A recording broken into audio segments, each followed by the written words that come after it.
आप आर्य समाजी हैं। आर्य समाज को आज की धारणा में अगर मैं बिल्कुल लेमैन लैंग्वेज में कहूँ तो माना जाता है कि 2 विटनेस बिठाओ, यहाँ पे भाग के शादी हो जाती है। तो आप आर्य समाज से इतना लगाव जो रखते हैं, आप दर्शकों को क्या बताना चाहते हैं कि वो क्या समझे आर्य समाज? लाखों लोग आपने देखे होंगे, उनकी गाड़ियों पे लिखा रहता है जय श्री राम, घरों के बाहर झंडे लगे रहते हैं। और जिसने लिखा है जय श्री राम और झंडा लगाया है अपनी गाड़ी के ऊपर, उसमें क्रोध है, उसमें विक्षोभ है, वो विनम्र नहीं है, क्योंकि वो श्री रामचंद्र जी को थोपना चाहता है किसी दूसरे पर। परंतु श्री रामचंद्र जी थोपने का नाम नहीं है, श्री रामचंद्र जी तो ग्रहण करने का।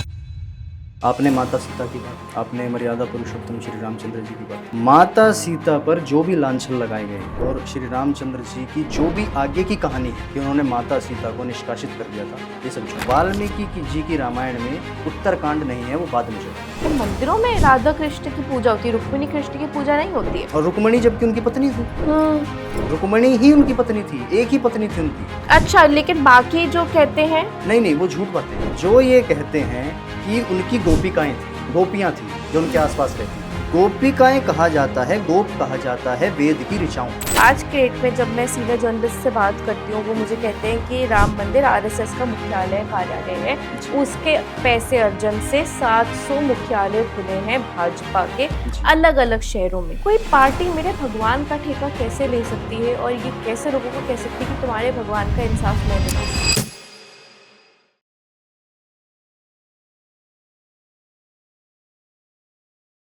They say don't judge a book by its cover, and which is what I'll ask you as well when you watch this Changemakers podcast today. Well, today I have with me a very special personality. His name is Saurav Aryaji, and he is somebody who is a scripter and songwriter. Do not go for his Kisan look out here, but we will definitely delve into what actually defines his roots, what are his beliefs and causes, and where does he see himself in the near future. Thank you so much, sir, for being in this podcast with us today. मेरा पहला आपसे बड़ा simple सा सवाल है, आप किसान घर से हैं जी और आप गायक भी हैं। जी बॉलीवुड और गांव की ये जो जर्नी का एक तरीके से मेल जोल है, इसको थोड़ा समझाएं हमारे दर्शकों को। जी देखिए सबसे पहले तो मैं धन्यवाद देना चाहता हूँ आपको कि आपने मुझे इनवाइट किया है, और आपकी इस पूरी टीम को मैं धन्यवाद देना चाहता हूँ। देखिए मेरी जो जर्नी रही है, क्योंकि मैं एक किसान फैमिली से हूँ, तो हमारे यहाँ पर खेती बाड़ी होती है और गांव की एक पृष्ठभूमि रही है। तो ये जो मेरा सिंगिंग का जो टैलेंट है और ये जो राइटिंग का टैलेंट है, ये मेरा बचपन से ही है। क्योंकि जहाँ पे मैं पला बड़ा हूँ, मैं बेसिकली पश्चिम उत्तर प्रदेश से आता हूँ। तो वहाँ पर जब मैं छोटा था स्कूल में, तो वहाँ पर भी जो हमारे टीचर्स थे वो भी मुझे गाने के लिए एनकरेज करते थे, और उनको पता था मेरी आवाज़ बचपन से ही बहुत अच्छी है। तो धीरे धीरे फिर मैं गाना शुरू किया, मैंने गाता गया गाता गया गाता गया, और मैंने स्वाध्याय बहुत किया है। जैसे आप राइटिंग की बात कर रहे हैं, तो मैंने स्वाध्याय बहुत किया, और धीरे धीरे फिर मैं इसमें राइटिंग की फील्ड में मैं आगे बढ़ने लगा, और मैं ऐसे करते करते करते करते अब मैं एक पूरी बुक लिख रहा हूँ। आपकी किताब के बारे में मैं ज़रूर चर्चा करना चाहूँगी। देखिए, हम सब बचपन में कुछ ना कुछ पढ़कर बड़े हुए हैं। मेरी दादी मुझे 5 साल की उम्र में रामायण पढ़ाया करती थी। तब से मुझे कैकई, मंथरा, जटायु और रावण, मंदोदरी इन सब की कहानियाँ कंठस्थ हो गई थी। जी आपके घर में ऐसा क्या इन्फ्लुएंस था कि आप गीता की तरफ इतना आपका रुझान हुआ कि आज आप गीता का एक इंटरप्रिटेशन लिख रहे हैं? बिकॉज़ गीता को टच करना जी एक बहुत मुश्किल टॉपिक है। 18 आपके अध्याय हैं। जी उसको इस्कॉन से लेकर हमारे देश के कई ग्रंथों ने, और मैंने देखा है कि मुसलमान स्कॉलर्स तक ने उसके ऊपर बड़ी-बड़ी किताबें लिखी हैं। जी तो आपने ये बीड़ा क्यों उठाया? जी देखिए, मुझे ऐसा लगता है कि जो भी गीता लिखी गई है, वो कहीं न कहीं अपने शुद्ध रूप में नहीं है। हुँ, तो मैंने ये प्रयास किया है कि जो गीता में जो संवाद है, हुँ। बेसिकली गीता का जो मेन जो संवाद है, वो श्री कृष्ण और अर्जुन का है। जी। योगी राज श्री कृष्ण जी महाराज और अर्जुन का वो संवाद है। हुँ, तो उस संवाद को ही मैंने चरितार्थ करने का अपनी पुस्तक में प्रयास किया है हुँ। कि यथार्थ ज्ञान मैं समाज को और लोगों तक पहुंचा सकूं, समाज को दे सकूं। तो मुझे लगता है कि ये मेरी सार्थकता होगी कि मैं धीरे धीरे उस ज्ञान को लोगों तक पहुंचाऊं, वहाँ का जो संवाद है, वो जो कुरुक्षेत्र की जो रणभूमि में उनका संवाद है, वो यथार्थ में लोगों तक पहुँचाऊँ। क्योंकि उसमें मैंने देखा है बहुत सारे श्लोकों में बहुत सारी लोगों ने अपनी-अपनी तरह से उसको डिफ़ाइन किया है, हुँ। अपने-अपने परसेप्शन से डिफ़ाइन किया है। तो मुझे ऐसा लगता है कि वो कहीं न कहीं उसमें बहुत सारी ऐसी कुछ त्रुटियाँ रह गई हैं।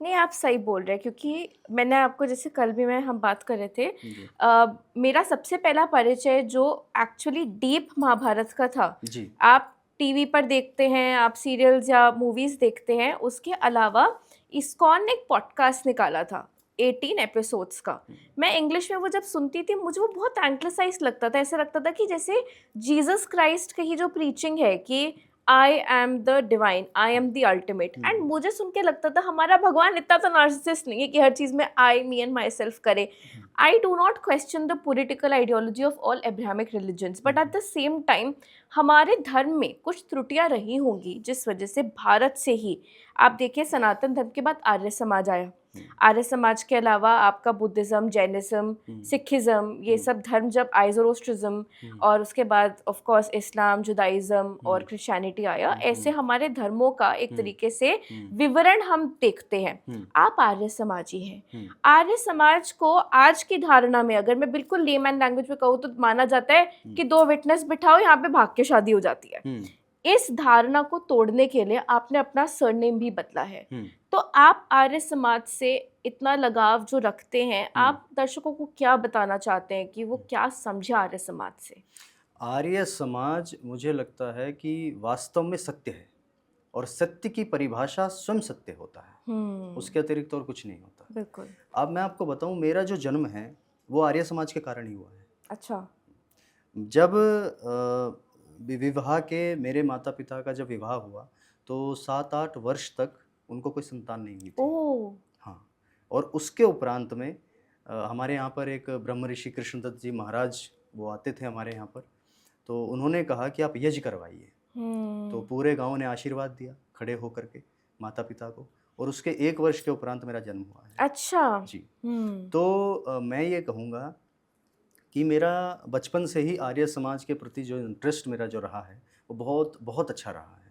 और जैसे-जैसे मैंने और भी चीज़ों को जाना, जैसे हम बोलते हैं कि ये माता पूजनीय हैं या विष्णु भगवान पूजनीय हैं या ब्रह्मा पूजनीय हैं या शिव शंकर पूजनीय हैं या और भी बहुत सारे हमारे यहाँ पर प्रचलित हैं देवी-देवता, हुँ, तो वो सब पूजनीय हैं। तो मैं धीरे-धीरे प्रैक्टिकल चीज़ों में अपने आप को इम्प्लीमेंट किया है मैंने। हुँ, और मैं गया हूँ, जैसे मैं बहुत सारे मंदिरों में भी गया हूँ। मैं हुँ, शिरडी साईं बाबा के मंदिर में भी गया हूँ, मैं वैष्णो देवी भी गया हूँ, मैं खाटू श्याम भी गया हूँ, मैं बहुत सारी जगह पे गया हूँ। अंततः मुझे एक ही बात समझ में आई कि जो हमारी प्राचीन पद्धति है वैदिक, हुँ, वही सत्य है और आर्य समाज वैदिकता के अतिरिक्त कुछ और बात करता ही नहीं है, हुँ, कि वेद ही हमारे सबसे प्राचीन ग्रंथ हैं। और महर्षि दयानंद सरस्वती जी ने भी कहा था कि वेदों को नहीं छोड़ना चाहिए, वेदों की हुँ, ओर लौटो। तो वेद ही एक सत्य है और वेदों के वाक्य ना पहले काट्य थे, ना आज काट्य हैं और ना कभी आगे काट्य होंगे। वेद को कोई नहीं काट सकता क्योंकि वेद स्वयं सत्य सत्य है, जैसा कि मैंने आपको बताया। नहीं, बट सौरभ जी आप ये बात समझिए कि जब मुगलों ने हम पर शासन किया या ब्रिटिश आए, जी, उन्होंने हमारे वेद और ग्रंथों को डिस्ट्रॉय किया क्योंकि जी, किसी भी सिविलाइजेशन पे राज्य करने के लिए आपको उसके कोर को हिलाना पड़ेगा। बट आप हिंदू समाज को देखिए, हुँ, प्राचीन काल से लेके आज तक, क्योंकि as we have discussed I do feel you are an old soul, um, आपके अंदर एक पास्ट एक्सपीरियंसेस भी आए हैं। हुँ, तो आपकी जो एक तरीके से रुचि या आपकी नॉलेज है वो इस जन्म की नहीं है, वो हुँ, बहुत कलेक्टिव कॉन्शियस जिसको बोला जाता है वो है। उस पर्सपेक्टिव में आपसे पूछना चाहूँगी कि हमारा धर्म अभी भी हुँ, शैव और वैष्णव हुँ, और शक्ति की पूजा में हुँ, डिवाइड हो गया। हुँ, आर्य समाज एक अलग हुँ, खंड हो गया, हुँ, सिखिज़्म, हुँ, बुद्धिज़्म, हुँ, जैनिज़्म, आप इन सब अगर लॉ के पर्सपेक्टिव हुँ, से देखें, हुँ, इनको एक ही कैटेगरी में डालता है हमारा लॉ, हुँ, मुस्लिम्स के लिए अलग और क्रिश्चियंस के लिए फिर अलग लॉ हुँ, देखा जाता है। हुँ, हुँ, तो उस पर्सपेक्टिव में हमारा धर्म इतना बँट क्यों गया? इतनी ज़्यादा, मतलब आप ये देखिए ना कि मुगल राज में जो हमें बचाकर हिंदुइज़्म को प्रिज़र्व कर पाए, वो ब्रह्म नहीं थे, वो लोग तो मौलवी बन गए थे, उनका हुँ, कन्वर्शन हो गया था। हुँ, उनसे कहा गया था अगर तुम नहीं कन्वर्ट होते हो तो तुम फिर हमारे टॉयलेट साफ करोगे। तो हुँ, ऐसी जो पद्दलित काम करने वाले लोगों ने हिंदुइज्म को बचाया है उस राज्य में। तो उस पर्सपेक्टिव में हिंदू धर्म का एक तरीके से एक ट्रांसग्रेशन, एवोल्यूशन और प्रेजेंट सिनारियो पे आप अगर एक कमेंट्री करके सिंप्लीफाई करके हमारे व्यूअर्स को समझाएं तो बहुत अच्छा होगा। देखिए, आपने बहुत अच्छा सवाल किया है और मैं बहुत ही धन्यवाद देता हूँ आपको, आपने ऐसा सवाल किया है। सबसे पहले हमें ये समझना पड़ेगा कि धर्म क्या है। सबसे पहले इसकी डेफिनेशन समझनी पड़ेगी। धर्म, मेरा ये मानना है व्यक्तिगत रूप से, मैं जो समझता हूँ, धर्म व्यक्तिगत भी होता है, धर्म सामाजिक भी होता है, धर्म राजनीतिक भी होता है, और धर्म समय और परिस्थिति के अनुसार बदलता भी है, वो परिवर्तित भी होता है। तो धर्म की डेफिनेशन हमने हिंदू, मुस्लिम, सिख, ईसाई, हमने ये सब सोच रखा है, बट दैट इज नॉट धर्म। धर्म का मतलब है ड्यूटी से। धर्म का मतलब है कि मेरे डूज एंड डोंट्स, कि मुझे क्या करना है और क्या नहीं करना है, वो धर्म है। अभी मैं आपको बताऊं कि यहाँ पर अभी जैसे कि हमारा एनवायरनमेंट इतना ख़राब हो रहा है अभी, ठीक है, इतना पोल्यूशन हो रहा है।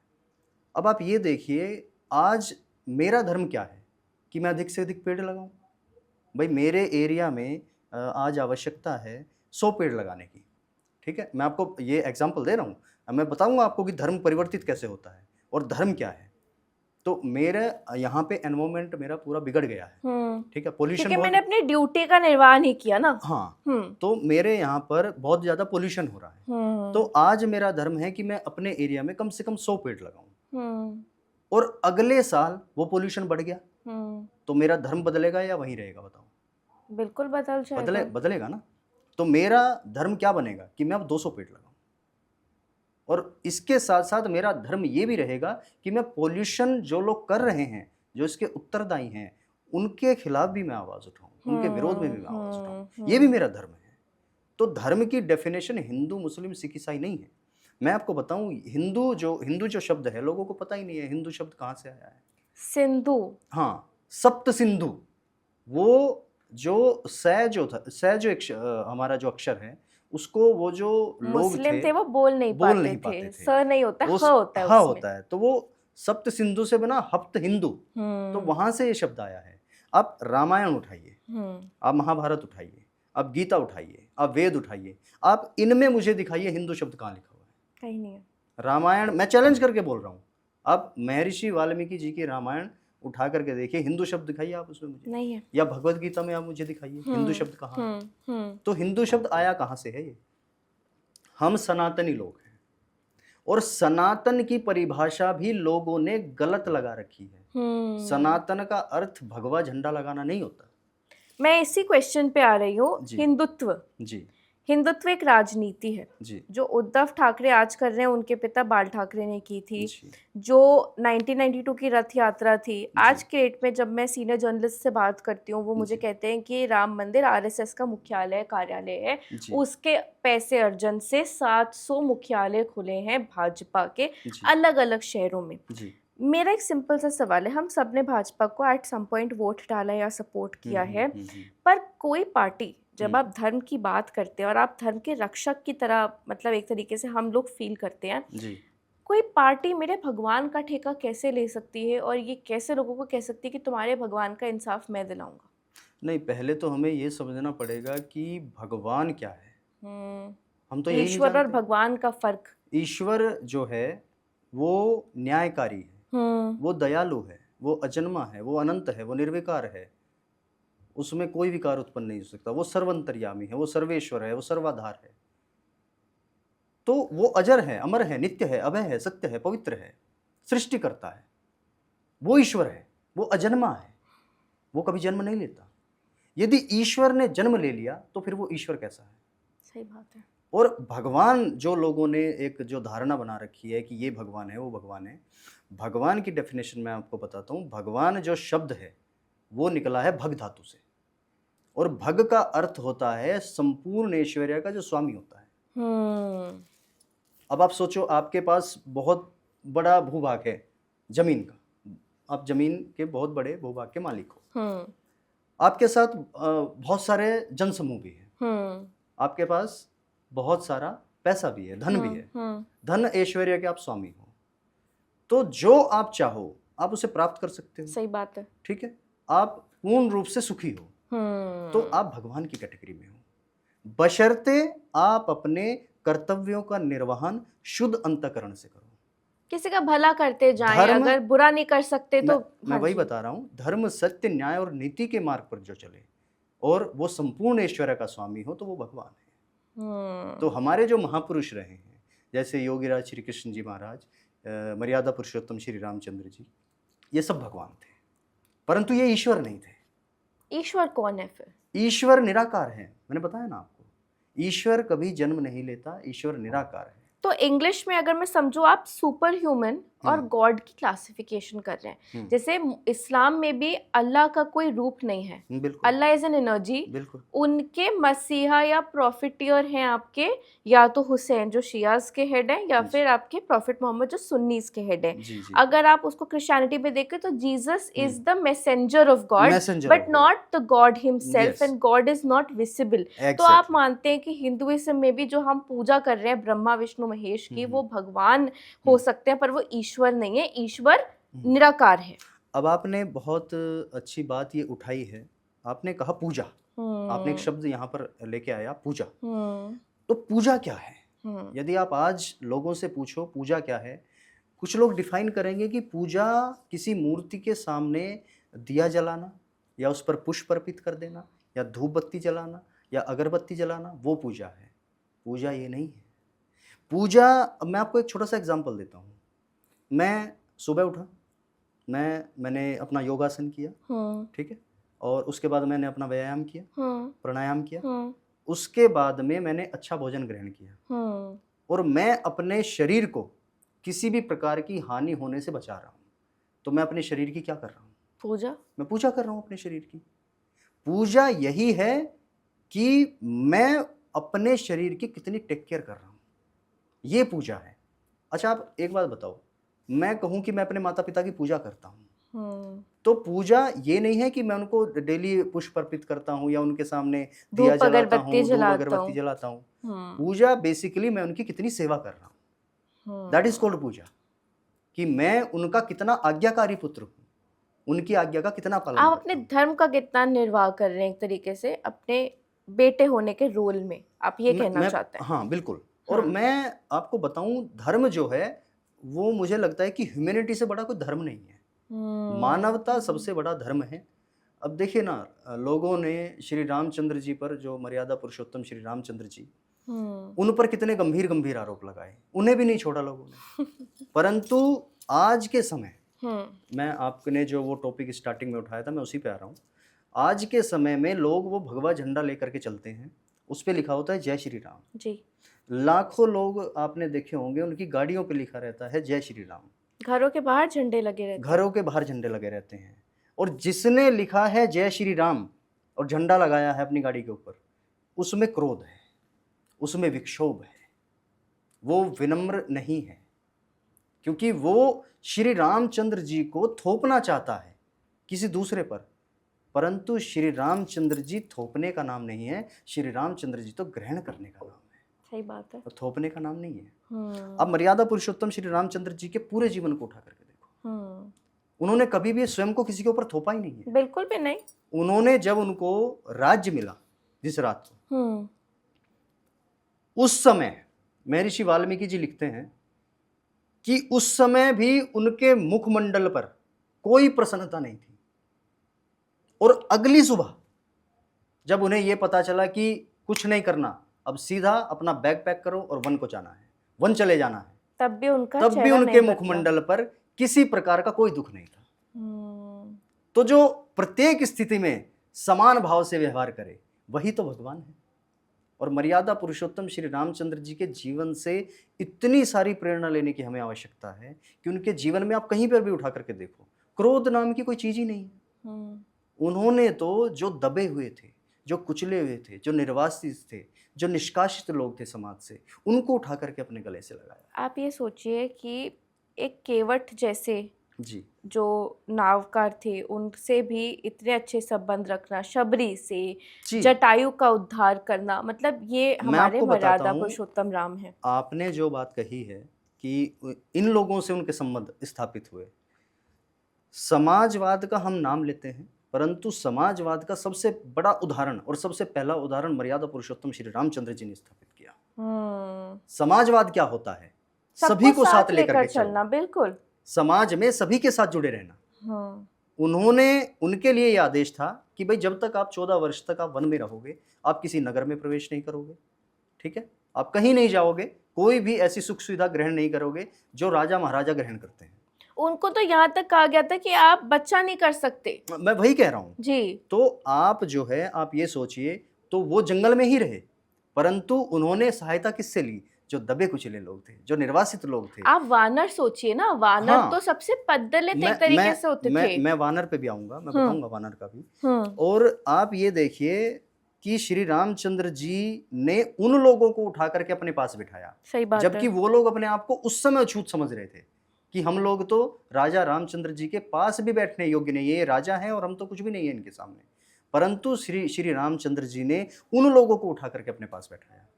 तो विनम्रता का यदि सबसे बड़ा ज्वलंत चित्रण चरितार्थ किया है, वो मर्यादा पुरुषोत्तम श्री रामचंद्र जी ने किया है। उनसे अधिक विनम्र व्यक्ति पूरी रामायण में आपको कहीं नहीं मिलेगा। नहीं, मैं बिल्कुल आपसे और अग्री आपने करती जो हूँ। बताया कि इन्होंने क्या भगवान का ठेका ले रखा है, मैं बता रहा हूं आपको, ये लोग केवल और केवल अपनी राजनीति कर रहे हैं। बिल्कुल। ठीक है। मर्यादा पुरुषोत्तम श्री रामचंद्र जी का मंदिर बनाया अयोध्या में, केंद्र सरकार के अंडर में उसका ट्रस्ट है, और उसी में चोरी हो गई। यदि आप मर्यादा पुरुषोत्तम श्री रामचंद्र जी के इतने बड़े भक्त और इतने अनन्य भक्त हो, तो वहां पर चोरी कैसे होगी? तो ये तो आपकी, ये अकाउंटेबिलिटी किसकी है?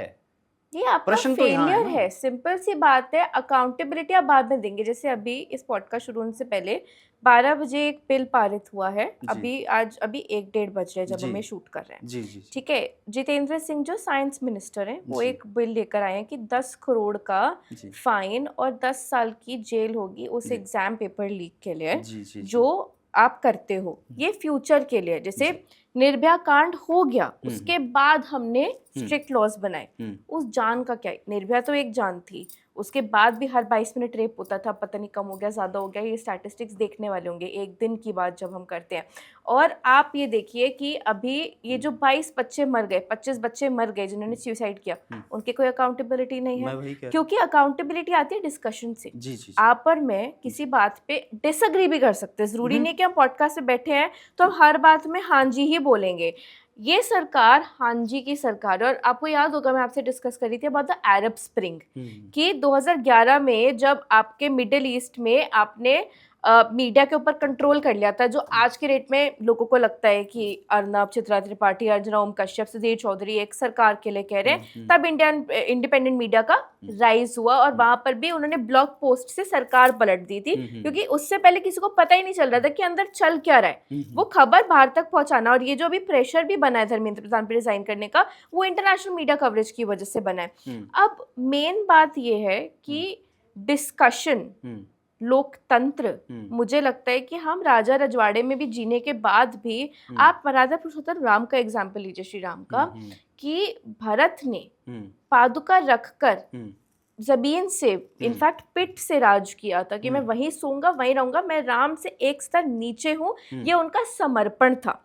उसके बाद जब धोबी की बेटी का किस्सा आया, अब लोग कहते हैं कि आप एक पति नहीं थे अच्छे, लेकिन बात ये थी ही वांटेड टू एस्टैब्लिश, और वो तो स्वयं लक्ष्मी थी, उनको किसी की क्या जरूरत है, वो ये सब लीला जानती थी, रावण की मृत्यु के बारे में जानती थी, और श्री राम भी ये जानते थे। पर सिंपल सी बात ये है कि उन्होंने एक इक्वालिटी ऑफ लॉ रखा, लेकिन आज वो इक्वालिटी हमें नहीं दिख रही। इथेनॉल का मुद्दा उठाते हैं, नितिन गडकरी के बेटों का बिजनेस है, 0.07% स्टेक है जो 100 करोड़ पर ईयर है, उसके ऊपर कोई अकाउंटेबिलिटी नहीं है। ये नेता लोग अपने बच्चों को बाहर पढ़ने भेजते हैं सिक्योरिटी रीजन से। अगर हमारा एजुकेशन मिनिस्टर ही अपनी लड़की को टफ्ट्स यूनिवर्सिटी में पढ़ा रहा है, तो ये चिंता का विषय कि शायद हम, और आप देखिए ना कि मोस्टली सोनम वांगचुक भी मेदांता हॉस्पिटल में प्रेफर किए, उनकी बीवी ने आके बोला कि आप सफदरजंग में अगर मेरे पति को रख रहे हैं, आप नॉर्थ कोरिया हैं।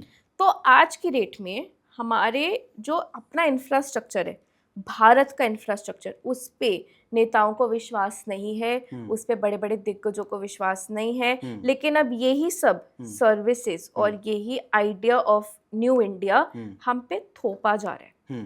तो उसी के लिए सीजेपी आक्रोश हुआ, आप भी उसमें शामिल हुए, किसान नेता भी शामिल हुए। अब हम लोग एक यंग जनरेशन है और आगे जाके हम ही इस देश को लीड करेंगे सम वे और द अदर। आपको कहाँ गैप्स नज़र आए? क्योंकि आई एम श्योर कि जहाँ से मैंने काउंट करना शुरू किया है, आपके गैप्स उससे पहले की रियलाइजेशन होंगे। आप वहाँ से शुरू कीजिए और बताइए कि एक्चुअली क्या गैप्स थे जिसको अब भरने की ज़रूरत है, और ऐसी क्या चीज़ें करने की ज़रूरत है। What is on your priority list मैं बताता एज अ सिटीजन? जी। देखिए, सबसे पहले तो हमें अपना बेसिक ठीक करना पड़ेगा। आपने माता सीता की बात की, आपने मर्यादा पुरुषोत्तम श्री रामचंद्र जी की बात की। माता सीता पर जो भी लांछन लगाए गए हैं और श्री रामचंद्र जी की जो भी आगे की कहानी है कि उन्होंने माता सीता को निष्कासित कर दिया था, ये सब झूठ है। अच्छा, हाँ, ओके। ये सब झूठ है। वाल्मीकि जी की रामायण में उत्तरकांड नहीं है, वो बाद में जोड़ा गया है। ओ, हाँ, आप उत्तरकांड को पढ़िए हम्म। और आप वाल्मीकि जी की जो रामायण है, तो वाल्मीकि उत्तरकांड किसने लिखा? उत्तरकांड ये बाद में मिलावट हुई ना, मैं वही तो बता रहा हूँ आपको। ओ, ये जैसे वेद हैं, वेद ईश्वरीय ज्ञान है, ठीक है, परंतु बाद में पुराण भी लिखे गए ना, तो हम नहीं बता सकते किसने लिखे। ये धीरे धीरे मिलावट होनी शुरू हुई है। अच्छा। हाँ, मैं आपको वही बता रहा हूँ कि सबसे पहले हमें बेसिक ठीक करना पड़ेगा अपना, और बेसिक ठीक करना पड़ेगा कि इस ब्रह्मांड में, इस सृष्टि में साइंस और विज्ञान के अतिरिक्त कुछ है ही नहीं। ये हमें समझना पड़ेगा। आप क्या समझ रहे हो? मर्यादा पुरुषोत्तम श्री रामचंद्र जी ने समाज के लिए कितने कार्य किए होंगे अपने जीवन में, आपको पता भी नहीं है। जहाँ पर विद्यालय नहीं थे, उन्होंने वहाँ विद्यालय खुलवाए। जहाँ पर यूनिवर्सिटीज़ नहीं थी, उन्होंने वहाँ पर यूनिवर्सिटीज़ खुलवाई। अब एक उसमें किस्सा आता है, उसका जो उनका उसमें अहिल्याबाई का, ठीक है, एक वो किस्सा आता है। तो उसमें आप देखिए, उसमें दिखाया गया है, जो एक टीवी सीरियल बना है, कि मर्यादा पुरुषोत्तम श्री रामचंद्र जी ने उनको पैर लगाया और वो पत्थर स्त्री में परिवर्तित हो गया। Does it make sense? No. मतलब ये क्या पॉसिबल है नहीं। कि कोई किसी पत्थर को पैर लगाए और वो किसी महिला स्त्री बन में या जाए। पुरुष में बदल जाए? ये इम्पॉसिबल है। उनका ये जो, देखो, अहल्या, मैं आपको बताता हूँ अहल्या का अर्थ क्या होता है। ये जो है ना, ये बाद में स्त्री में परिवर्तित कर दिया गया है। इस विषय को, इस संदर्भ को बाद में स्त्री के पूरे स्टोरी में परिवर्तित कर दिया गया है। जबकि अहल्या का अर्थ होता है जो भूमि कभी कृषि योग्य रही हो और आज वो बंजर है। अहल्या उद्धार मैं बताता हूँ कैसे हुआ था वो। अहल्या उद्धार का मैं आपको पूरा डेफिनेशन बता रहा हूँ, पूरा एक्सप्लेनेशन दे रहा हूँ उसका। जो भूमि कभी कृषि योग्य रही हो और आज वो बंजर है, उसको बोलते हैं अहल्या। और अहल्या का उद्धार करना क्या होता है कि मैंने उसे पुनः कृषि योग्य बनवा दिया। ये होता है अहल्या का उद्धार। तो श्री रामचंद्र जी ने क्या किया था? उन्होंने देखा कि इतनी अच्छी भूमि जो कभी कृषि योग्य थी और आज वो बंजर है, उन्होंने क्या किया? उन्होंने उस पर हल चलवा दिया, उसे पुनः कृषि योग्य बनवा दिया और वहां के लोगों को सुख पहुंचाया। ये हुआ था अहल्या उद्धार। तो ऐसी बहुत सारी स्टोरीज बाद में जोड़ी गई हैं। अब आप सोच भी नहीं सकते कि अहल्या उद्धार की कहानी एक स्त्री में बदल जाएगी। और वो भी पूरा एक एंगल की गौतम ऋषि और इंद्रदेव। गौतम किसको बोलते हैं? गौ अर्थात ज्ञान, तम मतलब अंधकार। जो अंधकार के पार जाकर के ज्ञान प्राप्त करता है उसको बोलते हैं गौतम। तो श्री रामचंद्र जी को तो ये सब पता था, वो तो अंधकार के पार ही थे, उनको तो ज्ञान था, इसीलिए उन्होंने अहल्या का उद्धार किया। तो ये जो श्राप देना, ये ऋषि की ये कथा बनाना, अहिल्या को एक स्त्री बना देना, ये सब मिथ्या बातें हैं। मेरे हिसाब से ये ओवर सिंप्लीफिकेशन की कोशिश की गई थी। मैं बता रहा हूँ आपको, उसमें ब्रह्मा विष्णु महेश की भी जैसे हम बात करते हैं, ब्रह्मा विष्णु महेश गणेश शिव, ये सब जो नाम है ये परमपिता परमात्मा के ही नाम है। उस निराकार परमात्मा के नाम है, क्योंकि उसके जो गुण हैं वो असंख्य हैं और इसी के कारण उसके नाम भी असंख्य हैं। उसके गुण असंख्य होने के कारण उसके नाम भी असंख्य हैं। शिव का अर्थ क्या होता है आप मुझे बताइए? शिव से आप क्या समझते हैं?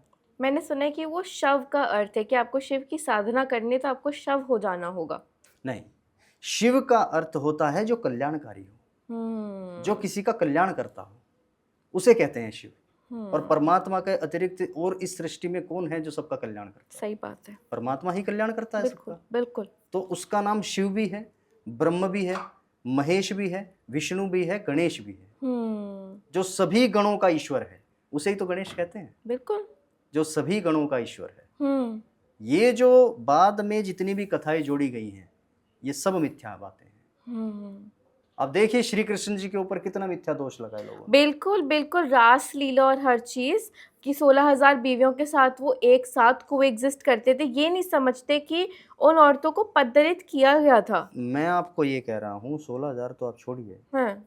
जिस व्यक्ति ने गृहस्थ आश्रम में रहकर भी ब्रह्मचर्य का पालन किया हो, ऐसे योगी राज श्री कृष्ण जी महाराज के ऊपर ऐसे ऐसे लांछन लगाए जाते हैं कि वो राधा के साथ रास रचैया थे, वो रास लीला करते थे। और राधा कहाँ से प्रकट हुई? राधा तो उन्हीं का एक भाग थी। नहीं, आप महाभारत को पढ़िए ना, यही तो प्रॉब्लम है। राधा जो है, राधा नाम की कोई स्त्री नहीं है पूरे महाभारत में। अच्छा। आप महाभारत को पढ़ के देखिए, आप वन पर पढ़िए, उद्योग पर पढ़िए, हाँ, भीष्म पर महाभारत में पढ़िए, उनका नहीं द्रोण है। पर पढ़िए, जी जी। कोई भी पर पढ़िए आप महाभारत का, हम्म। उसमें कहीं पर भी राधा नाम की कोई स्त्री नहीं है।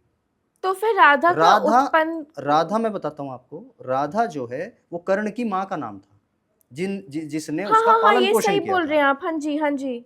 जिसने कर्ण का पालन पोषण किया था उसका नाम था राधा था जी। ठीक है जी। जी। उसके अतिरिक्त महाभारत में कोई और राधा नहीं है। ये जो राधा जो बनाई गई है बाद में, ये श्री कृष्ण जी के जीवन चरित्र को कलंकित करने के लिए बनाई गई है। और आज तो प्रेमानंद महाराज और बाकी सब लोग तो राधा राम के जाप के लिए बोलते हैं। आप बैठ जाओ, आप कर लो राधा नाम का जाप, आपको कौन रोक सकता है? लोकतंत्र है, कोई कुछ भी करे। लेकिन फिर जब इसका कोई अर्थ ही नहीं है कि श्री कृष्ण के लिए, शायद राधा के लिए जो पोजीशन बनाई गई है, मंदिरों में राधा कृष्ण की पूजा होती है, रुक्मिणी कृष्ण की पूजा नहीं होती है। और रुक्मिणी जबकि उनकी पत्नी थी। रुक्मिणी ही उनकी पत्नी थी, एक ही पत्नी थी उनकी। अच्छा, लेकिन बाकी जो कहते हैं नहीं, वो झूठ बातें हैं सब। अच्छा। नहीं, देखो, जो ये कहते हैं कि उनकी गोपिकाएं थी, गोपियां थी जो उनके आसपास रहती थी। गोपिकाएं कहा जाता है, गोप कहा जाता है वेद की ऋचाओं को। मैं आपको बताता हूं श्री कृष्ण जी क्या थे। चारों वेद उनको कंठस्थ थे, वो उन्हीं में रमण किया करते थे, वेद मंत्रों में ही रहते थे, वो वेद के मंत्रों में ही रमण करते थे, उन्हीं का स्वाध्याय करते थे। क्योंकि देखिए, और गोप गोपा गोपिकाएं वेद की ऋचाओं को कहा जाता है। नहीं, मैं आपकी बात से अब थोड़ा आश्वस्त हूँ, क्योंकि मैं हमेशा ये सोचती थी कि कोई भगवान एक से ज्यादा स्त्री से कैसे शादी कर सकता है। आप सोचो 16,000 को कोई कैसे रख सकता है? नहीं, रखने की बात नहीं है, पर सिंपल यही है ना कि हम क्या चाहते हैं। हम अपनी पत्नी में सीता से गुण, अपने पति में राम से गुण चाहते हैं। लेकिन कोई भी ये इतनी मिथ्या क्रिएट होगी, कोई ये नहीं कहेगा कि काश मेरा पति कृष्ण जैसा हो। तो अगर कोई लड़का थोड़ा सा कैसनोवा टाइप से, तो उसको कान्हा बोल दिया जाता है। ये पॉप कल्चर रेफरेंस मैं आपको दे रही हूँ। लेकिन आज आप ये बहुत बड़ी मिथ्या तोड़ रहे हैं हमारे व्यूअर्स के लिए। ये हमें समझना पड़ेगा क्यों लोगों ने कहना कहना शुरू कर दिया, क्यों? जबकि श्री कृष्ण जी का जीवन चरित्र जो है महाभारत में अति उत्तम है। उनके जीवन में जन्म से लेकर के मरण पर्यंत तक कोई भी त्रुटि हो, कोई भी दोष हो, कोई भी लांछन हो, ऐसा कहीं पर भी नहीं लिखा पूरे महाभारत में। और लोग उनको रास रचैया, मुरली बजैया, राधा का प्रेमी, चोर जार, पता नहीं क्या क्या बोलते हैं, रणछोड़ बोलते हैं। जबकि जिसको टैक्टिकल रिट्रीट बोला जाता है, अगर कोई रण से एक पोज लेता है अपने आप को रेडी करने के लिए। वो भी मैं आपको बता देता हूँ वो किस्सा क्या हुआ था। जब जरासंध मथुरा पर आक्रमण कर रहा था, तो उनके जो बड़े भाई थे दाऊ बलराम, उन्होंने कहा कि चलो युद्ध के लिए तैयार हो जाओ। तो श्री कृष्ण जी ने, मैं आपको बताता हूँ कि श्रेष्ठ व्यक्ति क्या होता है, युग पुरुष क्या होता है। श्री कृष्ण जी ने यह कहा, यदि हम जरासंध के साथ युद्ध में ही उलझे रहे तो हम कभी भी अपनी प्रजा को उन्नति, प्रगति और शांति के मार्ग पर नहीं ले जा सकेंगे। उन्होंने ये प्रस्ताव रखा था अपनी राज्यसभा में कि हमें यदि शांति चाहिए, यदि उन्नति चाहिए, यदि प्रगति चाहिए, तो हमें एक नई द्वारिका का निर्माण करना पड़ेगा। तो इसलिए उन्होंने नई द्वारिका बनाने का प्रस्ताव रखा था।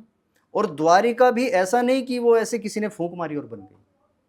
द्वारिका का जो निर्माण है वो विश्वकर्मा जी ने किया था, और विश्वकर्मा जी उस टाइम के बहुत ही बड़े आर्किटेक्ट थे। हाँ हाँ, एब्सोल्युटली। ये नहीं है कि कोई फूंक मार के कुछ भी बना देगा, ऐसे नहीं होता। वो जो आपने समुद्र सेतु देखा है, उसको बनने में कई दिन लगे थे। बिल्कुल बिल्कुल। और वो आप ये देखिए, उसका डिज़ाइन आप यदि उसमें जाएंगे, ठीक है, आर्कियोलॉजिकल डिपार्टमेंट में भी आप जाएंगे, उनसे भी पूछेंगे आप, तो वहाँ पर भी श्री रामचंद्र जी का उसमें आपको ये कहीं ना कहीं चरित्र मिलेगा कि वो सिविल इंजीनियरिंग भी जानते थे और मैकेनिकल इंजीनियरिंग भी जानते थे। तो हमारे यहाँ से ज़्यादा अच्छी विद्या, अच्छी शिक्षा तो कहीं पूरे विश्व में नहीं थी।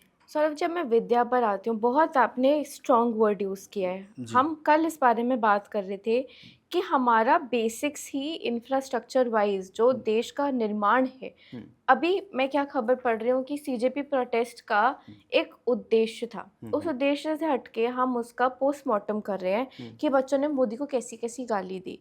आप थोड़ा पीछे जाइए। हमेशा जब भी लॉ एंड ऑर्डर की कोई भी इशू आती है, चाहे वो निर्भया कांड हो, चाहे वो कोई भी कांड हो, और अभी आजकल जैसे सिया गोयल का केस आया और सब आया, हम एक चीज़ कहते हैं कि एजुकेशन सिस्टम को सुधारिए। आपका जो गुरुकुल हुआ करता था, पहली बात माँ बाप का मोह छोड़ना पड़ता था। बिल्कुल। उसके बाद आप चाहे किसी भी, आप क्षत्रिय हैं, आप ब्राह्मण हैं, या आप वैश्य हैं, शूद्र हैं, आप एक से कपड़े पहनते थे, आप ही पूरा इंफ्रास्ट्रक्चर रन करते थे। अभी हमने सीजेपी में देखा, बियॉन्ड द गालीज पूरा एक इंफ्रास्ट्रक्चर था, from food provision to cleaning to management. छात्रों ने अपने आप किया ना, कोई सरकारी उसमें मदद नहीं थी। आज की डेट में हम स्कूल्स को एक धंधे की तरह देख रहे हैं, जहाँ पे पेरेंट्स क्या कर रहे हैं, वो अपनी आय से काफ़ी मतलब ज़्यादा स्कूल्स की फीस को भी अफोर्ड करने की कोशिश करते हैं, इस बिलीफ में कि 8 घंटे मेरा बच्चा सुरक्षित हाथों में। आजकल टीचरें जो हैं, मैं देखती हूँ कि उनको ज़्यादा इतना पेन नहीं, उनको लगता है कि अच्छा बच्चा ट्यूशन भी तो जाता ही होगा, अच्छा बच्चों के पेरेंट्स को भी तो कुछ करने चाहिए। रिस्पॉन्सिबिलिटी जो एक ऋषि की होती थी, जैसे द्रोणाचार्य का अगर एक आश्रम है, या वाल्मीकि जी का एक आश्रम है, उसमें वो पूरी रिस्पॉन्सिबिलिटी लेते थे कि 5 साल की उम्र से 15 साल तक ये 10 साल मेरे हैं। राम को या श्री कृष्ण को या जिस भी बच्चे को मैं पढ़ा रहा हूँ, मैं ढालूंगा, अपने तरह से ढालूंगा। ये गुरुकुल सिस्टम का ब्रेकडाउन हो चुका है। और आप अगर चाइना में जाएंगे, गुरुकुल जैसे इंफ्रास्ट्रक्चर वापस आ रहे हैं, जहाँ पे एआई एजुकेशन नहीं है। कहाँ पे? पंजाब में अभी एआई को एक कोर सब्जेक्ट बना दिया गया है। मैं स्वागत करती हूँ इस चीज़ का, लेकिन क्या आपको लगता है कि अभी बहुत ज़रूरत है कुछ ऐसे आश्रमों के बनने की, या कुछ ऐसे गुरुकुल के बनने की, जहाँ अगर मैंने एक बच्चा पैदा किया, मैं उसको 10 साल के लिए दे दूँ उस गुरु को कि आप मेरे बच्चे को जैसे रूप में ढालें?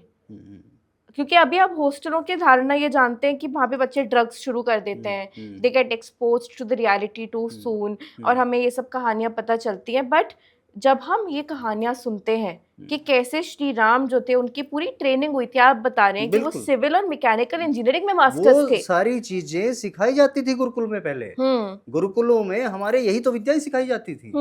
वहां पर हमें पूरा साइंस, हमारी पूरी लैब होती थी गुरुकुल में, प्रैक्टिकली चीजों को सिखाया जाता था। वहाँ ऐसा नहीं कि आपको थ्योरी में सब कुछ बता दिया। आप सोचिए ना, आपने स्कूल में ट्रिग्नोमेट्री पढ़ी, कहाँ यूज कर रहे हैं, कहाँ यूज कर रहे हैं आप उसको? मैं ये कह रहा हूँ, जो मैं आपको बता रहा हूँ, जो सोनम वांगचुक जी हैं, इन्होंने प्रैक्टिकल चीजों को वहाँ बच्चों को सिखाया है, प्रैक्टिकली। वो लद्दाख के बच्चों को, जिनको आज कहाँ कहाँ से कोई जोड़ रहा है मुझे नहीं पता। तो मैं आपको बताता हूँ, आपने सबसे पहला जो बात की, ब्राह्मण, क्षत्रिय, वैश्य और शूद्र, ये कोई जाति नहीं है। ब्राह्मण जो होता है वो ज्ञान देता है, जो ज्ञान देता है, जो विद्वान होता है, वो ब्राह्मण होता है। तो ब्राह्मण बेसिकली एक उपाधि है, ठीक है ना, ये एक डिग्री है, एक बर्थ राइट नहीं है। नहीं। आप यदि दलित समाज में पैदा हुए हैं, यदि आप जाट समाज में पैदा हुए हैं, या आप गुज्जर समाज में पैदा हुए हैं, परंतु आप यदि बहुत अच्छे शिक्षक हैं, बहुत अच्छे प्रोफेसर हैं, आप ब्राह्मण हैं। और क्षत्रिय क्या अर्थ क्या होता है? जो समाज की रक्षा करता है, चाहे वो दलित समाज से आता हो, अगर मैं आज शस्त्र उठा लूं और मेरा सरनेम जोशी है, मैं ब्राह्मण हूं, लेकिन मैंने शस्त्र उठा लिया, तो क्या मैं क्षत्रिय नहीं हूं? बिल्कुल क्षत्रिय हो आप। यदि आप समाज के रक्षक बन रहे हो, जहां पर धर्म और अधर्म की स्थिति आ जाए, और आप धर्म के लिए शस्त्र उठा रहे हो, तो आप समाज के रक्षक बन रहे हो, तो आप बिल्कुल क्षत्रिय हैं। बिल्कुल, उसमें कोई तो राय नहीं है।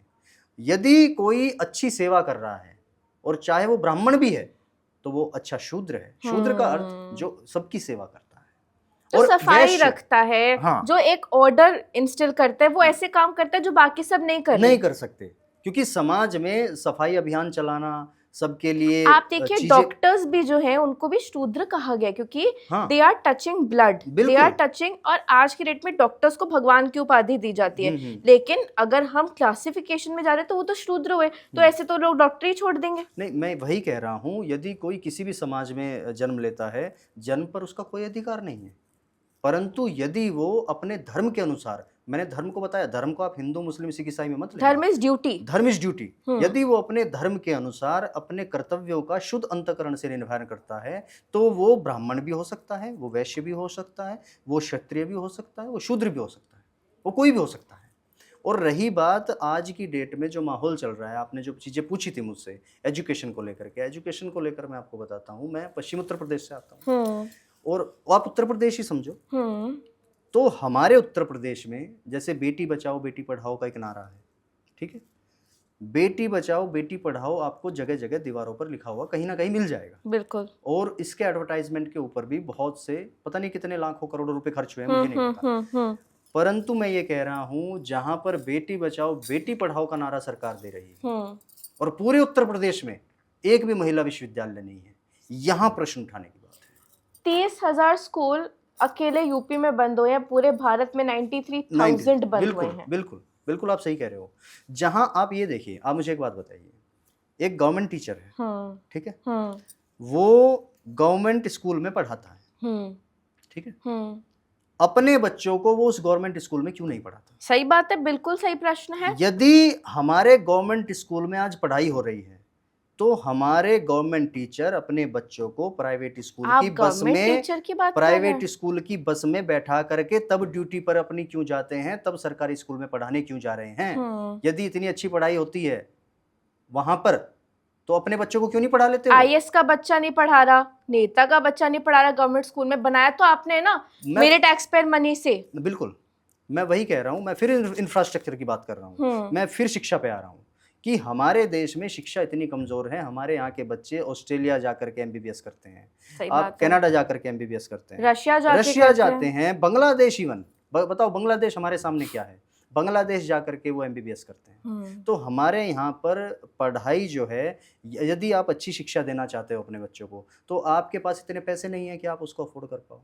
और गवर्नमेंट स्ट्रक्चर हमारे यहाँ पे ऐसा है शिक्षा का कि आप एक मैं तो वो बता रहा हूँ ना कि जो एक गवर्नमेंट टीचर है वो भी अपने बच्चों को गवर्नमेंट स्कूल में नहीं पढ़ाना चाहता, तो यहाँ, और वो 1-1 लाख रुपए 1.5 लाख रुपए उनकी सैलरी है, तो अपनी सैलरी को वो कहाँ जस्टिफाई कर रहे हैं? सही बात है। सवाल तो आज ये है ना सबसे बड़ा, भाई यदि आप अपने बच्चे को उस गवर्नमेंट स्कूल में नहीं पढ़ा सकते जहाँ पे आप स्वयं पढ़ाने जा रहे हो, तो आप 1-1.5 लाख रुपए की सैलरी जस्टिफाई, मैं तो कहना चाहता हूँ सरकार से भी कि आप जो है एक बार इनका सर्वे कराइए ना, आप स्कूलों में जाइए, आप इंफ्रास्ट्रक्चर पे बात कीजिए, जो हमारे एजुकेशन सिस्टम का इंफ्रास्ट्रक्चर है उस पर बात क्यों नहीं करते? वहाँ आप हमारे एजुकेशन सिस्टम को ऐसा क्यों नहीं बना देते कि गरीब का बच्चा भी उसी में पढ़ेगा, अमीर का बच्चा भी उसी में पढ़ेगा, डॉक्टर का बच्चा भी उसी में पढ़ेगा, वकील का बच्चा भी। सोशलिज्म ना, मैं वही कह रहा हूँ, आप ये देखिए पॉलिटिशियन के बच्चे भी उसी में पढ़े, गवर्नमेंट टीचर के बच्चे भी उसी में पढ़े। जब समान शिक्षा सबको मिलेगी, समान शिक्षा, तो मुझे लगता है कि देश में ये जो हीन भावना है, इन्फीरियर जो ये कॉम्प्लेक्स जहाँ पर हम बोलते हैं, ये सब खत्म होगा। और जहाँ पर इन्फीरियर कॉम्प्लेक्स खत्म हो जाएगा, मुझे लगता है वही देश आगे बढ़ेगा। नहीं, मैं आपकी बात से 100% अग्री करती हूँ, क्योंकि आप देखिए मैं मंदिरों पे आती हूँ, ठीक है, ये सवाल मैंने, बहुत कड़ा सवाल है और मैं कई बार इसको पूछ चुकी हूँ, कई लोगों ने इससे जवाब देने से मना भी किया। आप मंदिर जाते हैं, सिद्धि विनायक जाएं, शिरडी जाएं, एक वीआईपी लाइन होती है, आप एक्स्ट्रा पैसा देकर जाते हैं। ये कल्चर आपको किसी और धर्म में नहीं दिखेगा। गुरु नानक देव जी के धर्म सिखिज्म में मनमोहन सिंह हमारे फॉर्मर प्राइम मिनिस्टर जूते साफ करने गए थे। क्या आपने किसी भी हमारे लीडर को मंदिर के पट साफ करते हुए देखा है? नहीं। उनके लिए वीआईपी मूवमेंट होता है, उनके लिए मंदिर खाली कराए जाते हैं। मैंने ये सेम कल्चर इस्लाम और क्रिश्चियनिटी में भी नहीं देखा है। हो सकता है मैं गलत हूँ, लेकिन मैं आपसे ये समझना चाहती हूँ कि हमारा धर्म आज के डेट पे क्या फोकस करता है। सपोज मेरे दादाजी की जब मृत्यु हुई थी तो कहा गया था कि एक ब्राह्मण को घर बुलाकर खाना खिलाया जाए। कई लोगों जी। ने मुझसे शेयर किया है कि पंडितों ने स्मार्टफोन की रिक्वायरमेंट दी, टच स्क्रीन फोन, और वो कहते कि मेरे पिताजी ने आज तक कीपैड वाला फोन नहीं चलाया, वो टच स्क्रीन कहाँ चलाएंगे स्वर्ग में। सिंपल लॉजिक वाली बात। तो लेकिन मैंने रिसेंटली जब एक पंडित जी से बात की, उन्होंने बहुत अच्छा उपाय दिया। उन्होंने बोला अगर प्रारब्ध काटना है तो सावन के पूरे महीने रोज सुबह 3:30 बजे जाकर शिव मंदिर धोइए। मुझे लगा कि जो श्रम देना है वो धन देने से काफी बड़ा है। ये वाली भावना हमारे समाज में और हमारे धर्म में क्यों नहीं आ रही है? जैसे 5 टाइम की नमाज मैंडेटरी है, बाइबल पढ़ना मैंडेटरी है, हमारे हिंदू बच्चों में कितनों को हनुमान चालीसा आती है। मैं आपको बताता हूँ, देखिए पहली तो बात आपने जो कही मंदिर में जाना और हमें ये सब करना, मंदिर में जाना क्यों है हमें, सबसे पहला सवाल तो ये है। और मंदिर का अर्थ क्या है, मंदिर लोगों ने समझा ही नहीं। मंदिर केवल 2 ही होते हैं, एक तो वो घर जहाँ पर हम रहते हैं और दूसरा हमारा शरीर। ये 2 ही मंदिर है, तीसरा मंदिर नहीं है कोई। आप जिस मंदिर की बात कर रहे हो वो एक उपासना का, हमारा ईश्वर की उपासना का एक स्थल है, जहाँ पर बैठकर हमें ये फील हो कि भाई हम यहाँ एकांत में बैठ सकते हैं, हम ईश्वर की उपासना कर सकते हैं। ठीक है, वो जहाँ पर भी आप कहीं भी एकांत आपको लगता है आप वहाँ भी कर सकते हो। संध्या कीजिए, आप जहाँ भी आपको एकांत मिले आप संध्या से उपासना कर सकते हैं ईश्वर की। संध्या उपासना ही बोला जाता है हमारे यहाँ तो मैं ये कह रहा हूँ मंदिर को समझिए पहले, मंदिर क्या है।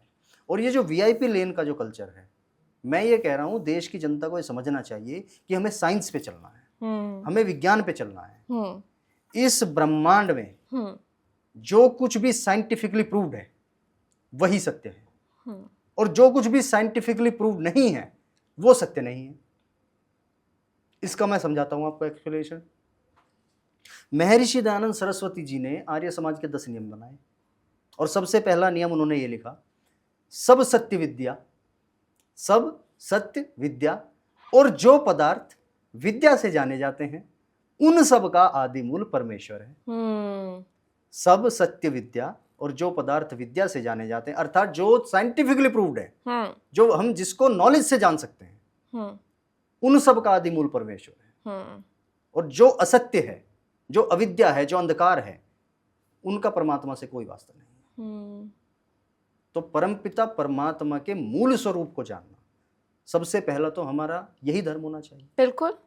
और मैं ये कह रहा हूँ कि चाहे वो इस्लाम हो, चाहे वो सिखिज्म हो, चाहे वो ईसाई हो, यहूदी, कोई भी हो, मैं कह रहा हूँ हर एक जगह यदि मानवता किसी के भीतर नहीं है तो उसका अपने आप को धार्मिक कहना, रिलीजियस कहना, ये मुझे लगता है ये कहीं पर भी एग्जिस्ट नहीं करता। सबसे पहले तो उसको ह्यूमन बीइंग बनना पड़ेगा। अच्छा, यदि आप बहुत अच्छे इंसान हैं तो चाहे आप गरीब भी हैं आप बहुत कुछ हैं। और यदि आप बहुत पैसे वाले हैं, बहुत अरबों खरबोपति हैं, अगर आप अच्छे इंसान नहीं हैं तो आप कुछ भी नहीं हैं। मेरा आखिरी सवाल आपसे है सौरभ आर्य जी कि आप कितना सही समझते हैं जो देश धर्म पर चलते हैं, जैसे कि मिडिल ईस्टर्न नेशंस में इस्लामिक नेशंस कहा जाता है उनको। वैटिकन सिटी जो है वो मतलब एक तरीके से, ठीक है, लोग कहते हैं कि सेक्युलरिज्म है, लेकिन ट्रांस अटलांटिक के कई देश क्रिश्चियनिटी पे चलते हैं। क्या हिंदू राष्ट्र की जो थ्योरी है या अखंड भारत की थ्योरी है, आपको लगता है कि राजनीति में धर्म का या हिंदुत्व का या ऐसे दलों का होना ज़रूरी है? क्या एक मतलब इसमें धर्म और एक तरीके से संप्रदाय, इसके बीच में जो डिस्टिंक्शन है और हमारी पॉलिसी मेकिंग में उसका रोल है, आप कहाँ देखते हैं? देखिए, हिंदू राष्ट्र तो बन तो रहा है, आपने जैसे बताया हिंदू राष्ट्र का, आज हिंदू ही हिंदू को मार रहा है, तो हिंदू राष्ट्र बन रहा है या नहीं बन रहा? आपने जंतर मंतर पे देखा नहीं? ये जो बच्चे थे ये ज़्यादातर तो हिंदू ही थे, इनमें अधिकांश बच्चे कौन थे? और जो पुलिस वाले इन पर लाठियां चला रहे थे वो कौन थे? वो भी हिंदू ही थे। तो हिंदू हिंदू को मार रहा है तो हिंदू राष्ट्र बन रहा है ना। ये बहुत गलत चीज़ें हैं कि हमको हिंदू राष्ट्र बनाना है, हमको ये करना है। अरे हम ये बोले ना, हम सबको वेदों की ओर लौटना है। आप ये कह रहे हो, ये जो पॉलिसी बनाते हैं, अब आपने जैसे जिक्र किया था पहले कि 10 करोड़ का जुर्माना और 10 साल की सज़ा, तो अगली बार जब पेपर लीक होगा, कभी होगा इन केस ऑफ फ्यूचर, तो कभी जब अगली बार पेपर लीक होगा तो वो जो पेपर लीक कराएगा वो इतने पेपर लीक करा देगा कि वो 10 करोड़ भी एक्स्ट्रा कमाएगा। कि उसको वहां भी तो देना है ना 10 करोड़। सही बात है। भाई जुर्माने के रूप में भी उसको 10 करोड़ भरना है, तो 10 करोड़ भी ज्यादा कमाएगा ना फिर वो। और आपको हमारे यहाँ पे न्यायपालिका का तो पता ही है कि यहाँ पर हमारे केस चलते रहते हैं, लूप होल्स निकालते हैं लोग। लूप होल्स निकालते हैं। तो मैं ये कह रहा हूँ केस चलते रहेंगे, ठीक है, उसमें पता नहीं कब अब फास्ट ट्रैक कोर्ट की बात आई है, फास्ट ट्रैक फिर सुपर फास्ट ट्रैक कोर्ट की बात आ जाएगी। तो मैं ये कह रहा हूँ, देखो चाणक्य जी ने ये कहा है कि देश का पैसा राजा के हाथ में नहीं होना चाहिए। उसका पता नहीं कब दिमाग खराब हो जाए और कब वो उसका दुरुपयोग करना शुरू कर दे। कहते हैं ना, absolute power is absolute corruption. बिल्कुल। और चाणक्य जी ने यही हमें समझाया है कि देश का पैसा देश की जनता के पास होना चाहिए, देश के राजा के पास नहीं होना चाहिए। पता नहीं कब उसका दिमाग खराब हो जाए और कब उसका दुरुपयोग करना वो शुरू कर देगा। तो देश का पैसा देश की जनता के पास हो। हमारे यहाँ पे आप ये बताओ, हमारा आज यहाँ पर कौन सा सामान है जो बाहर जाता है, गाय के मांस को छोड़ करके? इस पे हमारा बहुत इलेबोरेट डिस्कशन हुआ था सौरभ जी। मैं ये भी आपसे पूछना चाहूंगी लगे हाथ, मुझे पता है कि हम समय की सीमा को लांघ रहे हैं, पर एक हिपोक्रेसी है कि गाय हमारी माता है पर उसी के मांस को हमें आगे बेचना आता है। ये कैसी राजनीति? मैं वही कह रहा हूँ, जो लोग गाय के नाम पर राजनीति कर रहे हैं, आप उनसे पहले पूछिए ना कि उत्तर प्रदेश में बीफ एक्सपोर्ट की कितनी कंपनियां हैं जो गाय का मांस काट रही हैं और जो उसको बेच रही हैं। जहाँ के मुख्यमंत्री आदरणीय योगी आदित्यनाथ जी हैं, जो हिंदुत्व के बहुत बड़े नेता भी हैं। अब गाय के मांस पर प्रतिबंध पहले उत्तर प्रदेश में लगवाइए सबसे पहले, जहाँ से मैं आता हूँ, और जो इतना बड़ा राज्य है और जहाँ के नेता हिंदुत्व के ऊपर इतने सारे वोट वहाँ पे महंत हैं आदित्यनाथ जी। मैं वही कह रहा हूँ। एक तरफ तो आप गाय को कटवा रहे हो, ओमान से जाकर के हलाल का सर्टिफिकेट लेकर के आ रहे हो, आप कह रहे हो जितना गाय का मांस चाहिए हमसे लेना आप। अभी हमारे आदरणीय प्रधानमंत्री जी न्यूजीलैंड में गए, न्यूजीलैंड में जाकर के उन्होंने वहाँ पे स्टेटमेंट दिया भरी सभा में।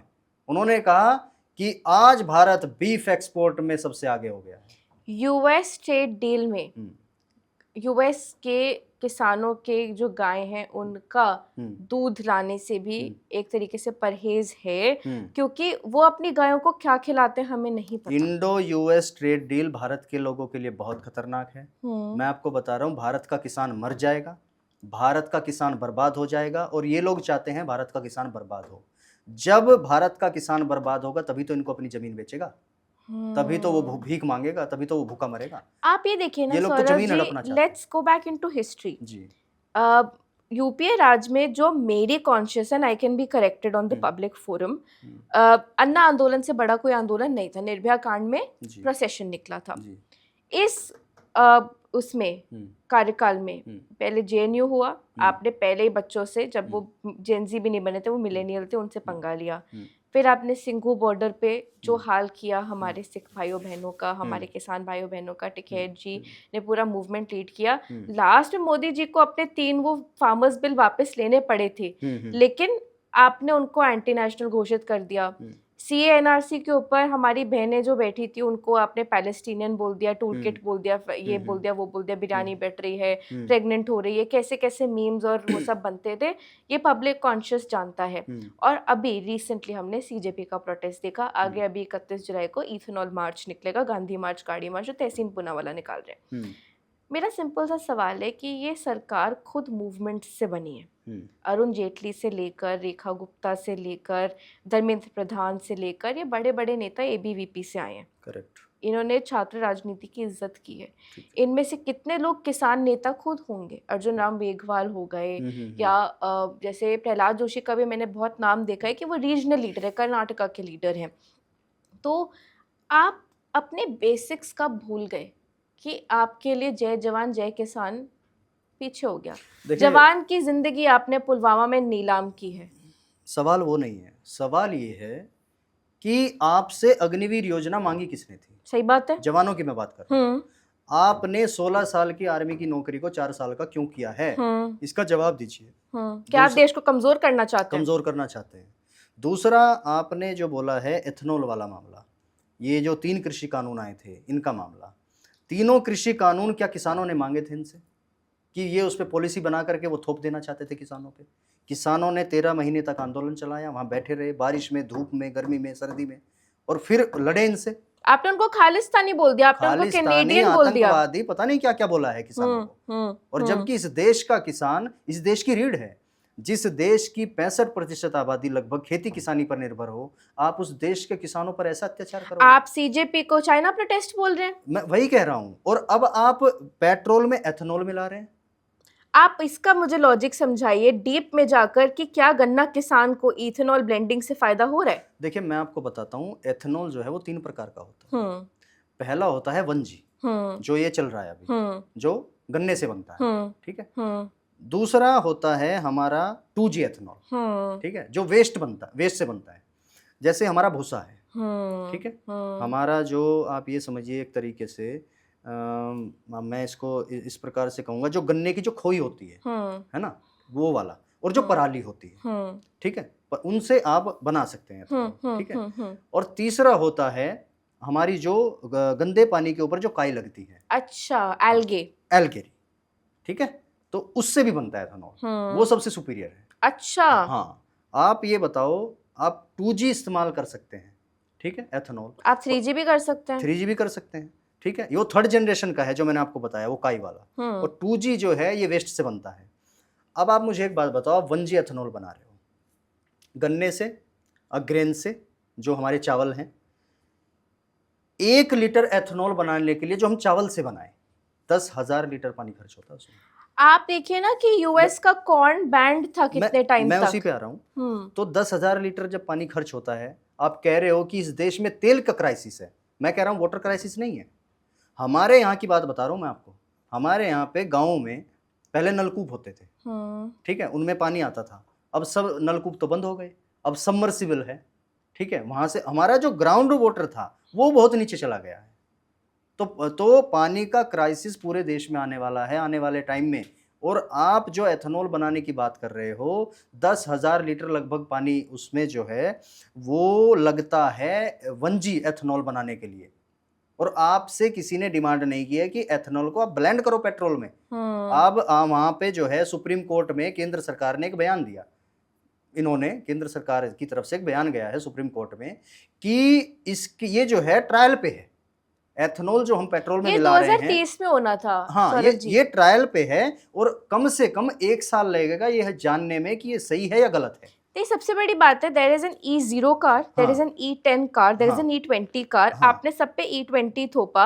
आपने अगर खुले में बोल दिया कि मैं दूध में या पेट्रोल में मिलावट कर रहा हूँ, इसका मतलब है कि मैं तो एक्स्ट्रा मिलावट कर सकती हूँ। अगर मेरा E20 का आज E50 बिक रहा है और गन्ने की जगह पानी ही डाला जा रहा है, तो एक तरीके से आपकी गाड़ियां खराब हो रही हैं। यही मुद्दा तहसीन पूनावाला उठा रहे हैं। आपने उनको अनएम्प्लॉयड, फेलियर और एक तरीके से अपॉर्चुनिस्ट और 22 लाख करोड़ की फंडिंग, मतलब मैं एक टूल किट देख रही हूँ सरकार का। देखिए ये टूल किट क्या है, आप या तो बच्चों को पाकिस्तानी बोल दें, या आप औरतों को पैलेस्टीनियन बोल दें, या आप किसानों को खालिस्तानी बोल दें, या आप सीजेपी को चाइना फंडेड बोल दें। मतलब आपके देश से कोई भी प्रोटेस्टर नहीं है। जो आपका असली देशभक्त है वो मोदी भक्त है। इंडिया इज इंदिरा वाले की जगह India is Modi, Modi is India. ये राजनीति हमें कहाँ लेकर जाएगी? देखिए सबसे पहले तो आंखें खोलने की आवश्यकता है ना। अब नितिन गडकरी जी का स्टेटमेंट था कि जापान जो है वो E10 यूज कर रहा है, थाईलैंड जो है वो E10 यूज कर रहा है।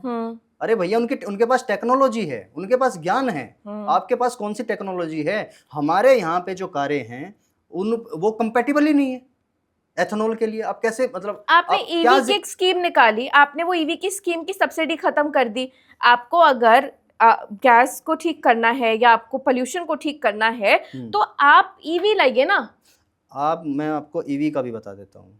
देखिए ईवी में जो कार्बन उत्सर्जन होता है एक बैटरी बनाने के लिए, वो डीजल से और पेट्रोल से बहुत ज्यादा होता है। तो उसमें भी हमें सोचना पड़ेगा। सही बात है। अब ये धारा 370 का जो बी हटाया है इन्होंने वहां से, कश्मीर से, तो वो जो है वो क्या है वहां पे? अब आप वहां पे जमीन ले सकते हो। वहां पे क्या निकला है? वहां पे निकला है लिथियम। और वहां पर आप ये सारी चीजें जोड़ करके देखो ना भाई, आपने 370 का बी हटाया, एलिवेटेड हाईवेज बनाए, वहां पे लिथियम निकला, और आपने ब्लेंडिंग की, पेट्रोल में एथेनॉल की। तो हम्म। आप जो है इलेक्ट्रिक गाड़ियां लेके आना चाह रहे हो सबसे ज्यादा यहाँ पर, और आगे आने वाले टाइम में डीजल गाड़ियों के लिए भी खतरा है। हाँ हाँ, आइसोप्रोपेनॉल की आइसो जो, बायो ट्रिब्यूनल आ रहा है, बिल्कुल वो बिल्कुल। उसकी तैयारी कर और रहे हैं। गडकरी जी का आप देखिए, वो तो अभी से अपना टूल किट उनका रेडी है। उन्होंने सीधा एक धमकी दी है मेटा और एक्स को कि मेरे अगेंस्ट जो भी डीप फेक कंटेंट आ रहे हैं, अरे मीम मेकिंग है ना, आपका 19A और 19B क्या कर रहा है? 19A आपको राइट देता है और बिल्कुल। फ्री एक्सप्रेशन, बिल्कुल। चाहे मैं प्रेस वाली हूँ, चाहे आप सिंगर हैं या किसान हैं, आपके और मेरे बोलने की सेम हमें फ्रीडम है। उस फ्रीडम को आपने देखा सीजेपी में कि कैसे बच्चे क्रिएटिव हो गए, स्पाइडरमैन बन के आ रहे हैं, टेडी बन के आ रहे हैं, लाइव मीम काउंटर ऐसा लग रहा था कि लगा हुआ है, हर पोस्टर पे एक मीम बना हुआ है, मूवी रेफरेंसेस, पॉप कल्चर। आप जन आक्रोश को रोकने के लिए ऑटोक्रेसी किए जा रहे, आपसे टीवी नहीं संभला, मतलब टीवी तो आपने पूरा संभाल लिया, लोग इंटरनेट देखने लग गए, अब आप इंटरनेट पे ठप्पा एक तरीके से लगाने की कोशिश करें। एक ब्रॉडकास्टिंग बिल भी आ रहा था जिसमें मेरे जैसे क्रिएटर्स जो यूट्यूब पर क्रिएट कर रहे हैं उन पे भी गाज गिरेगी। नहीं, मैं आपको बता रहा हूँ, देखिए नेताजी सुभाष चंद्र बोस जी ने ऐसा क्यों कहा था कि तुम मुझे खून दो मैं तुम्हें आज़ादी दूंगा। उन्होंने ऐसा इसलिए कहा था कि आप अपनी आज़ादी की वैल्यू को समझो, आपकी आज़ादी आपके खून से भी अधिक महत्वपूर्ण है। सही बात है। उन्होंने इसीलिए नारा दिया था। आज ये लोकतंत्र की ही ताकत है कि यहाँ पर छात्रों ने प्रोटेस्ट किया और उनको अपना इस्तीफा देना पड़ेगा। ये लोकतंत्र में ही अधिकार, लोकतंत्र ही हमें, ये जो संविधान है हमारा, संविधान ही हमें अधिकार देता है कि आप जो है अपनी बात यहाँ पर इस देश में कह सकते हो। ठीक है, अपने मन की बात यहाँ कह सकते हो, तो आपको ये राइट जो है ये संविधान दे रहा है। दूसरा मैं आपको इसमें बताऊं, हमारा जो कृषि क्षेत्र है, हमारा एजुकेशन सिस्टम है, हमारा हेल्थ स्ट्रक्चर है, हमारा टेक्नोलॉजी है, ये जितनी भी चीज़ें हैं किसी पर भी काम नहीं हो रहा। एजुकेशन पे काम नहीं हो रहा, हेल्थ स्ट्रक्चर पे काम नहीं हो रहा, इंफ्रास्ट्रक्चर पे काम आपको नहीं हो रहा। याद होगा मैंने एक मुद्दा उठाया था कि अश्विनी वैष्णव ने मैं उसी एक पे- भी अकाउंटेबिलिटी नहीं ली रेलवे डेट्स की। मैं 10,000 करोड़ का एआई फंड, आज की डेट में इंडिया इतने पैसे में ना 10 एआई बन जाते। आप आज की डेट में आपका सर्वम एआई माइक्रोसॉफ्ट फंडेड है, वो किसी भी लेवल पे चैट जीपीटी और एंथ्रोपिक का मुकाबला नहीं कर सकता। ऐसे मिनिस्टर की अकाउंटेबिलिटी देखिए, कहाँ है? मैं आपको बताता हूँ, हमारे देश को यदि उठना है तो 5 चीज़ों पे कार्य करना पड़ेगा। जब से हमें आज़ादी मिली है हमने 5 चीज़ों पर ही काम किया है और मांगे भी हमारी उन्हीं चीज़ों पर रही हैं: रोटी, कपड़ा, मकान, बिजली और पानी। आगे अब हमें एजुकेशन, हेल्थ, इंफ्रास्ट्रक्चर, टेक्नोलॉजी और एग्रीकल्चर, इन पे काम करना पड़ेगा, तो हमारा देश उन्नति करेगा, तो हमारा देश तरक्की करेगा।